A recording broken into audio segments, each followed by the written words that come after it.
Holocaust education is absolutely essential.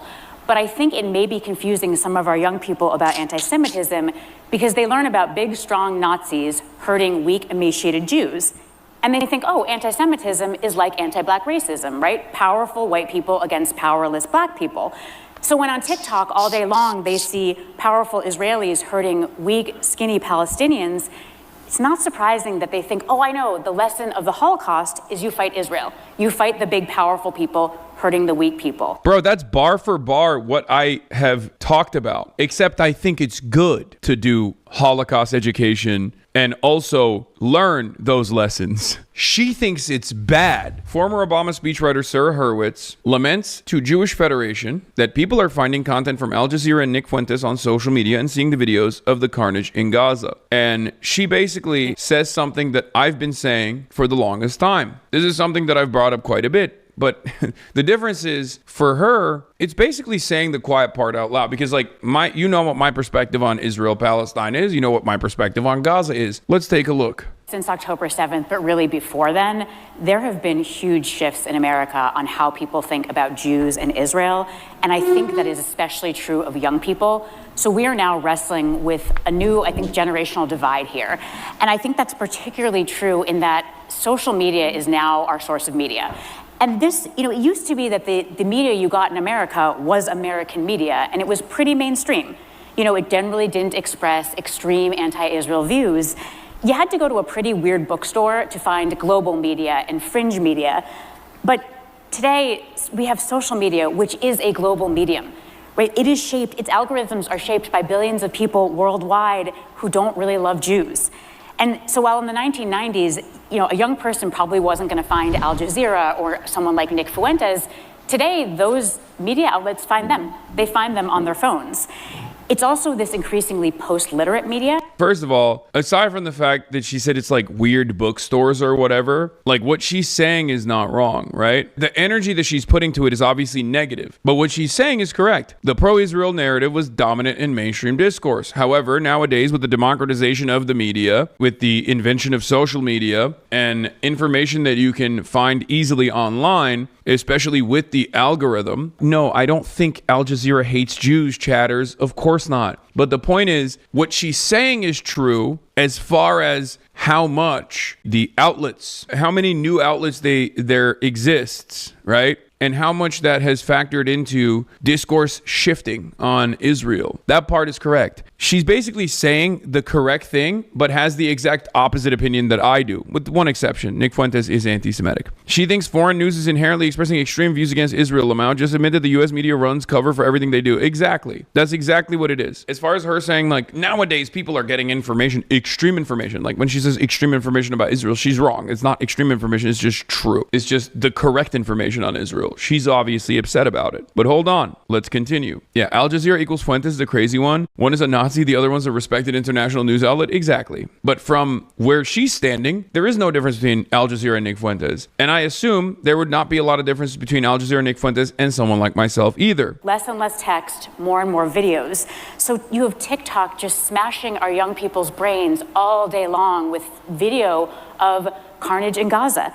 And this is why so many of us can't have a sane conversation with younger Jews, because anything that we try to say to them, they are hearing it through this wall of carnage. So I want to give data. Yeah. Oh, we're trying to have data-backed conversations. We're trying to have honest conversations with younger Jews, but we can't because all they see is the real carnage that Israel is doing in Gaza. It's like, no, you're just upset that you can't brainwash young Jews anymore because they know the truth about Israel. They see the reality that Israel is committing, the carnage. I'm sorry, but the wall of carnage, which is the reality of what Israel is doing, is exactly the reason why people are no longer with Israel, because there's no way to control the flow of information and contextualize that violence, or at least shelter the population from that violence. And that's precisely the reason why, yes, people are not believing bullshit coming out of Israel any longer. But wait, there's more. Data and information and facts and arguments, and they are just seeing in their minds carnage, and I sound obscene. And, by the way, it's because you are obscene. You are literally trying to do genocide defense. It's so funny. She's like, I come across as obscene when I try to defend my favorite fascist ethno-state that's currently committing a genocide. It's really up. Well, I think, unfortunately, the very smart, bet that we made on Holocaust education to serve as anti-Semitism education, in this new media environment, I think that is beginning to break down a little bit. This is why I said this is like literally what I talk about a lot. She just has the opposite opinion of me on this issue. Because, Holocaust education is absolutely essential. But I think it may be confusing some of our young people about anti-Semitism because they learn about big, strong Nazis hurting weak, emaciated Jews. And they think, oh, anti-Semitism is like anti-black racism, right? Powerful white people against powerless black people.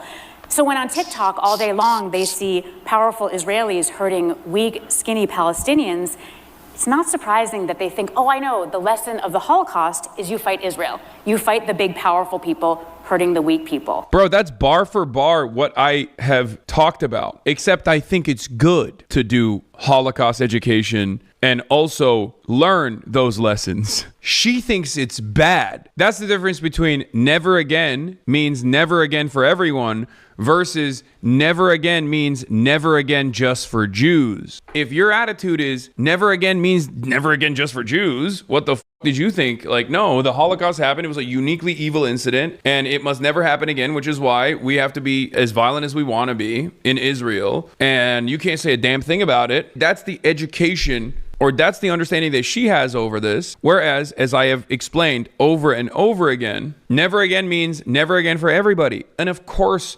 like the entire point of the Holocaust and Holocaust education is so that we learn from the evils of the Holocaust, the evils of the Nazi regime. Even the mention of like the weak, emaciated Jew is like, I think, a not so subtle reference to the anti-Semitism that you often hear from Zionists. The anger and resentment that some Zionists feel towards victims of the Holocaust as like weak Jews. The notion that like Zionism means you are a strong Jew, a powerful Jew, a violent one that does not find violence to be repugnant. Of course, I jokingly referenced this. I said, Holocaust education is too successful. It made the kids anti-Holocaust while Israel is trying to do one. Because that's basically the perspective here. And what's crazier about this is that like this position is Kahanis. It's like an ultra Zionist position. It's not supposed to be a normal position. This is such a unique insight. I mean, it's not so unique if you use the translate button that no longer exists on Twitter for Hebrew, but it is actually almost refreshing in how open this is. Jeet here says, pro-Israel advocates argues that her side is losing public opinion among young people because 1, the wide circulation of horrific images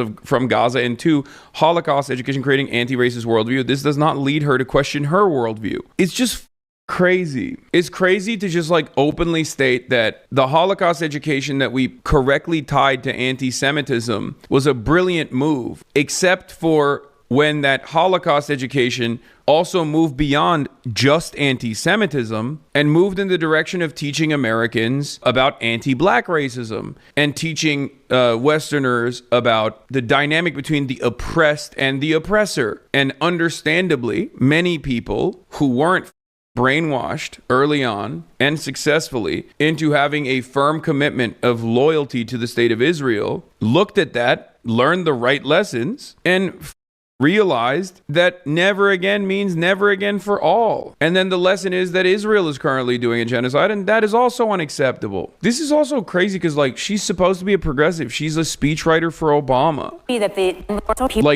This is an unimaginably racist statement.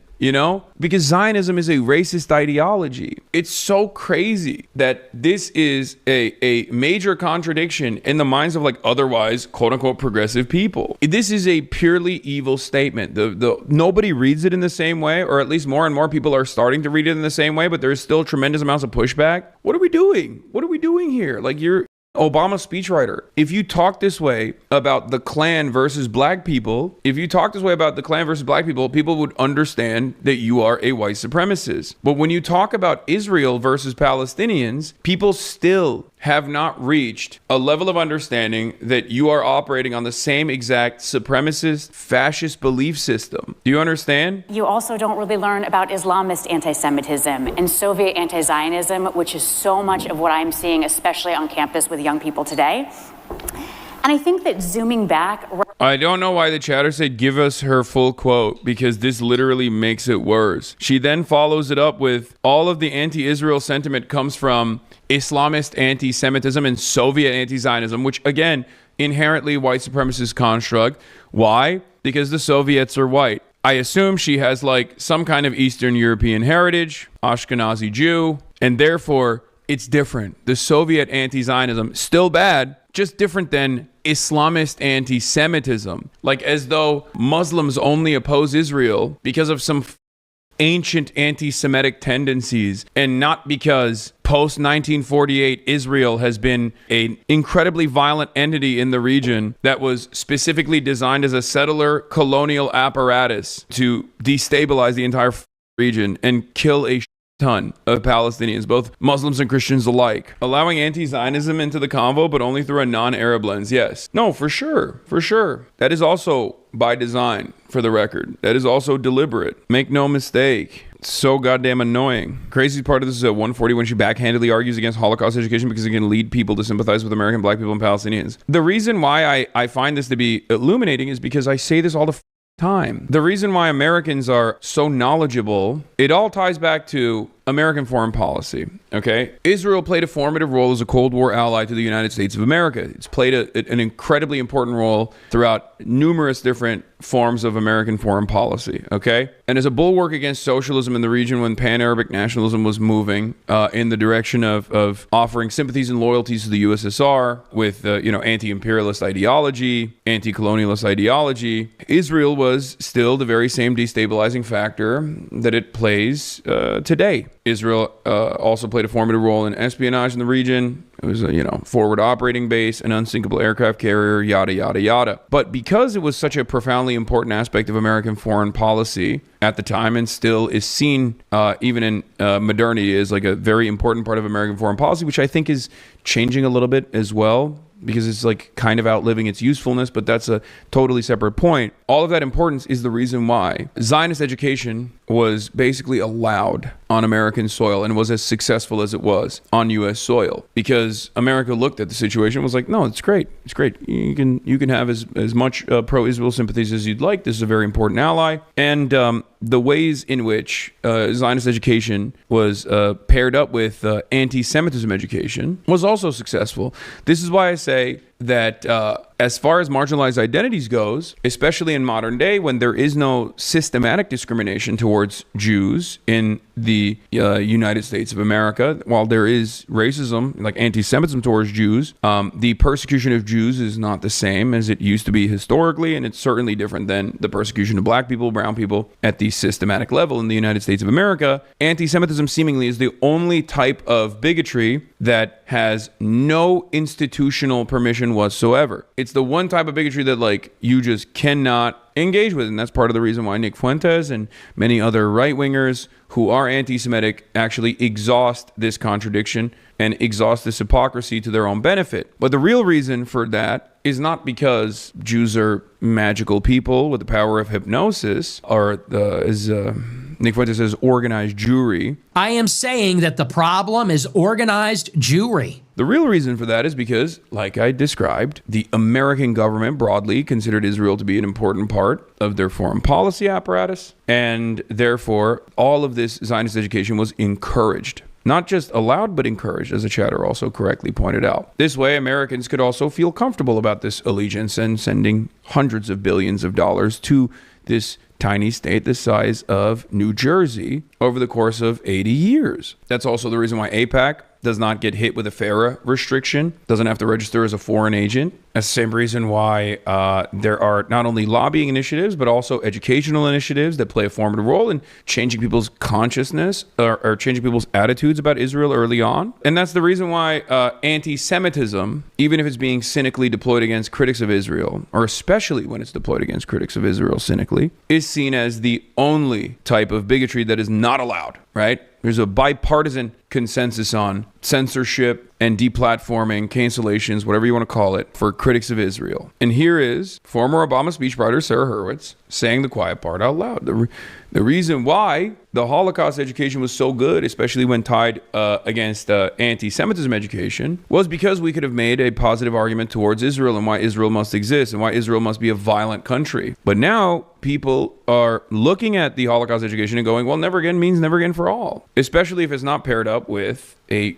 ton of Zionist propaganda early on and social conditioning, brainwashing, and the like. That's the problem. Young Jews are not buying it. They're not buying the pro-Israel arguments. They're not buying the pro-Israel arguments, and they're encountering the truth about Israel far before they actually go on that birthright trip by college, or by high school, whenever people do birthright. That is a major issue. That is the issue. And that is, I suspect, a big part of the reason why there is this attitude towards anyone who's a loud and proud and outspoken critic of Israel. There is this universalization of like anti-Zionism and anti-Semitism, which is a dangerous conflation that actually does not serve the interests of Jews in general, but it's being done regardless. And here's Barry Weiss doing that. Chris Menahan says, well said, Hasan. Did you see that Barry Weiss took aim at you at the Jewish Leadership Conference on Sunday? They're not releasing any of the videos from the event, or else I'd clip them. Barry Weiss told the Jewish Leadership Conference she'll use her position at CBS News to counter voices like Nick Fuentes, Tucker Carlson, Andrew Tate, and Hassan Piker. One of these things is not like the others. Can you tell who's different than the rest of these guys? Think about that. Think about how primarily invested you must be in Israel to look at 4 individuals, popular in very different ways, okay? 3 of them virtually identical worldviews, or at least are on the same side politically. The other is on the exact opposite side politically. But what is the reason why Barry Weiss says these guys are all the same? How schizophrenic do you have to be to look at Nick Fuentes, Tucker Carlson, Andrew Tate, and then add Hassan Piker into that equation? I'm sorry, but if you look to that mention by Barry Weiss and you go, that's right, this is dangerous. That's right, this is a dangerous prospect. All of these guys are the same. You are not living in the same universe that we are all living in. Anyway, Yusuf Munayer says, so the lesson people are supposed to take from the Holocaust education is that genocide, mass killing, and war crimes are actually okay. What is really remarkable about this is that they still don't understand how absurd this sounds and how many people will turn away from it in disgust. This is especially stunning considering the Holocaust is mandated to be taught in some 30 states as a result of state laws, which have been the product of important work done by American Jewish communities. I am not sure any other historical world history episode is so broadly taught in the U.S. Her comments about the weak, feeble Jew and young Jews are now seeing themselves Palestinians is bar for bar Jabotinsky. Yeah, to take the typical Yid of today and to imagine his diametrical opposite in his tribute to Theodore Herzl, said Jabotinsky. Our starting point is to take the typical Yid of today and to imagine his diametrical opposite, because the Yid is ugly, sickly, lacks decorum. We shall endow the ideal image of... By the way, Jabotinsky is literally the OG Jewish fascist. Theodore Herzl aside, like, he was the other OG godfather of Zionism and was like a straight up Jewish Nazi. Like the type of attitude that you hear from, the average Israeli ultranationalist, Yid is shortened for Yiddish, and probably a slur, as a matter of fact, right? I don't know, but I assume he means it as a pejorative. I have a question. How can you be a socialist but also have the control of all the world's capital banks? Didn't the Nazis see the contradiction? What are you talking about? This is just pure hatred. Okay, you need to understand, you need a good villain. Okay, and for the Nazis, it was the Jews, and it was anything that was woke, really, but definitely the Jews. And at this point, you have to realize, like, when people hate you, they just make it up. There's no need for contradiction. There's no need to understand contradictions. It's no different than the way people operate towards me, for example. There's a lot of people out there that just like despise me and have decided, there's a lot of fascists that have decided like I am their number one op. So no matter what I do, they will find a way to just say like, oh, you are both simultaneously powerful and weak at the same time. I'm incredibly gay, woke, and weak, but also in control of Twitch, for example, but also Twitch bans me because I'm dangerous and worthy of being banned. The Yid is trodden upon and easily frightened, and therefore the Hebrew ought to be proud and independent. The Yiddish is despised by all, and therefore the Hebrew ought to charm all. The Yiddish has accepted submission, and therefore the Hebrew ought to learn how to command. The Yiddish want to conceal his identity from strangers, and therefore the Hebrew should look to the world straight in the eye and declare, I am a Hebrew. The dynamic between Yiddish and Hebrew, by the way, is not only a reflection of Jews that lived in Eastern Europe and whatnot, or Jews that lived in Germany, and Hebrew being Israelis. Okay, the point is that attitude won. Okay, that attitude won. That is the common attitude now. That is now the common attitude in Israel. That is the common attitude of the Zionist.